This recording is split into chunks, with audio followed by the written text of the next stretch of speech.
So far, I mentioned the word VPN in a number of lectures, but I never really explained what it is. So, in this lecture, I'm going to explain what a VPN is, how it works, and how we can use it to bypass censorship and protect our privacy, anonymity, and security. So, VPN stands for Virtual Private Network, and to understand how it works, let's first have a look on a normal scenario where we have a user trying to access google.com. As we mentioned before, usually this traffic is sent unencrypted unless Google or the website they're trying to access uses encryption.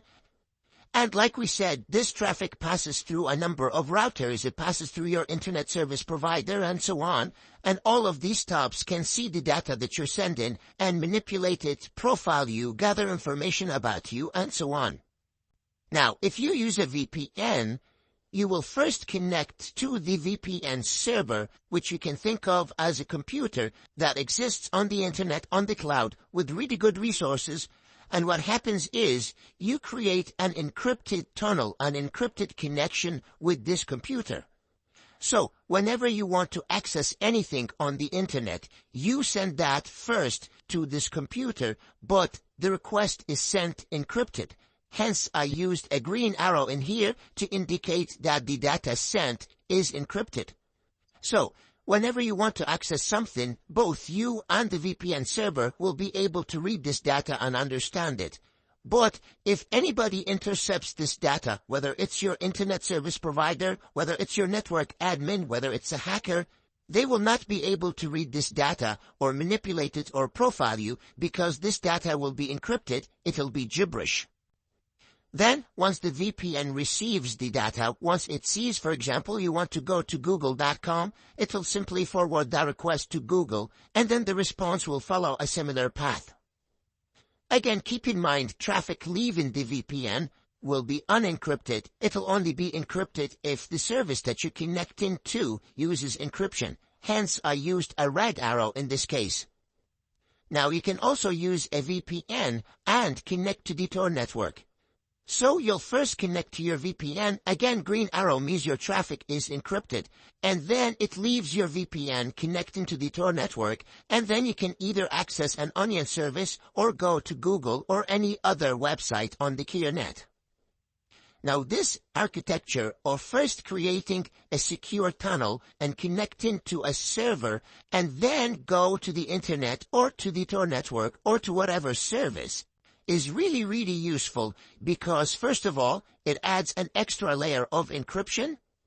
This means that it's going to improve our privacy and anonymity because it will prevent anybody that intercepts this connection, that intercepts this flow of data in here from seeing what data you're sending or receiving. Again, whether it's your network admin, whether it's your internet provider, whether it's a government, it doesn't really matter. Your data in here is going to be encrypted. Therefore, it'll be useless to any entity that intercepts it. It will also help us bypass censorship, so we've seen previously that we can use pluggable transports and bridges in order to bypass censorship and connect to the Tor network, even if it's being blocked by your network admin or by your internet provider. A better solution, in my opinion, is to simply use a VPN.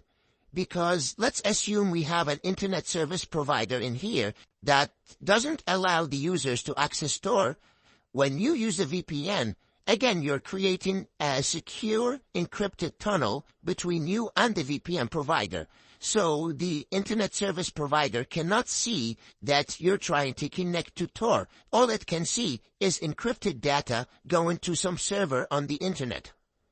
Therefore, in the case of the pluggable transports and bridges, in worst case scenario, the internet service provider or the admin or the government will be able to see that you are trying to connect to Tor, which could cause problems in some countries.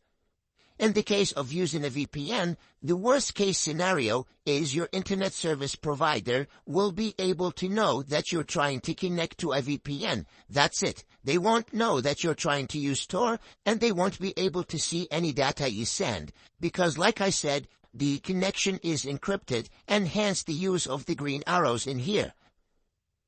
On top of all of these features, using a VPN protects us from hackers. because it is very easy for anyone connected to the same network as you to intercept your data, to redirect the flow of data so that it flows through their computer. I actually cover this in my network hacking and in my ethical hacking courses. So whether you're connected to a public network such as an airport network or a hotel or a college network, or even at your own home network, anybody connected to that network can redirect the flow of data so that it flows through their computer. And once they do this, they'll be able to see all the websites you visit, all the usernames and passwords you send. They'll even be able to modify data on the fly and backdoor files you download, and in many cases, even gain full control over your computer. Now, if a VPN is used, the hacker will still be able to redirect the flow of data, and they will still be able to intercept your data. But this data, again, will be encrypted, hence the use of the green arrows, so they won't be able to see the usernames or the passwords or anything, and even if they try to modify this data, they wouldn't be able to do it because it'll be simply gibberish, and they wouldn't be able to analyze it or do anything with it.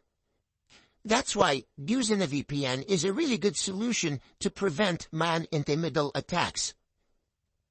With that being said, there is a number of things that you need to keep in mind when using a VPN.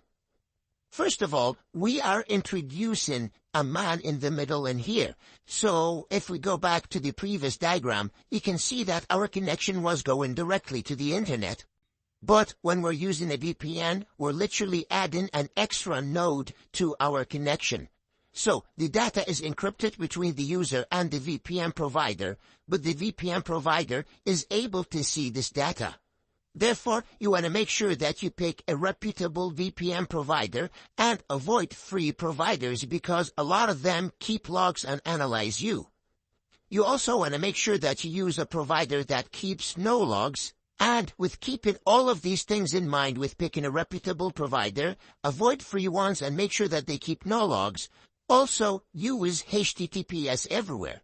This really solves the problem of having a VPN here. Even if you trust them, even if you think this company will never do anything bad, will never keep logs and analyze your traffic, when you use HTTPS everywhere, you're adding another layer of encryption.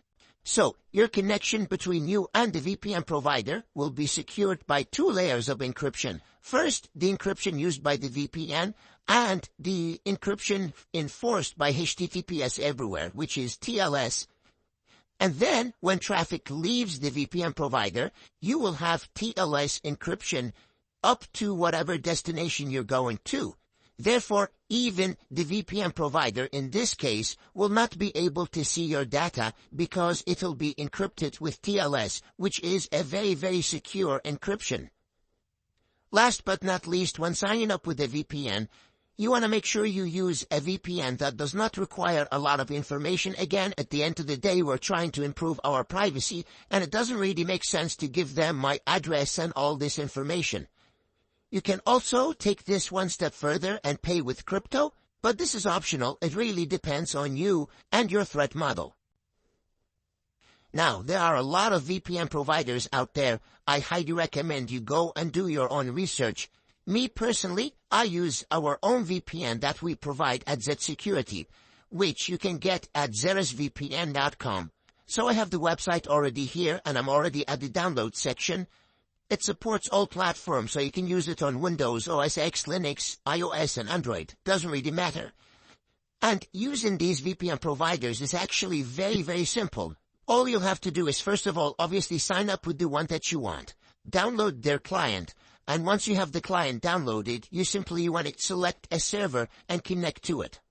So I already have the client downloaded and installed, and I'm simply going to connect to the Australia server. And right now, as you can see, my location changed to Australia, so the websites that I visit will think that I am visiting them from Australia, because going back to this diagram, I connected to a VPN server that is in Australia. So anything I send will be leaving this server, and therefore I'll appear like I'm coming from this country. So that's another benefit of using a VPN. You can change your location and access websites or content that is only available for a certain country by simply connecting to a VPN that is in that country. So now that I'm connected, we can see that it's saying here Australia. We can double check on the website itself. If I refresh it here, you'll see this bar will tell me that I am protected by Zera's VPN. My IP appears to be this one, which is not my real IP. And I seem like I'm coming from Australia. So that's perfect.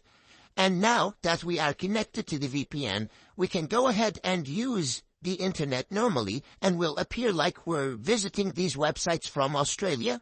Or you can use your Tor browser, and this way we'll connect to the Tor network from the VPN server that is in Australia, and then bounce through another 3 nodes, and then access the website that we want, or access Tor hidden services. So we can just go to check.torproject.org to confirm that we're connected to the Tor network properly. And as you can see, that's perfect, we're connected to it. This is the IP, this is the end IP, the IP of the exit node. And we can even click on the eye here to see the nodes we're bouncing through. So what's happening right now is we have an encrypted connection from my computer to a VPN server in Australia. And then from there, we're connecting to Netherlands, to Germany, to the United States, and then we access the Tor project websites or whatever website we want.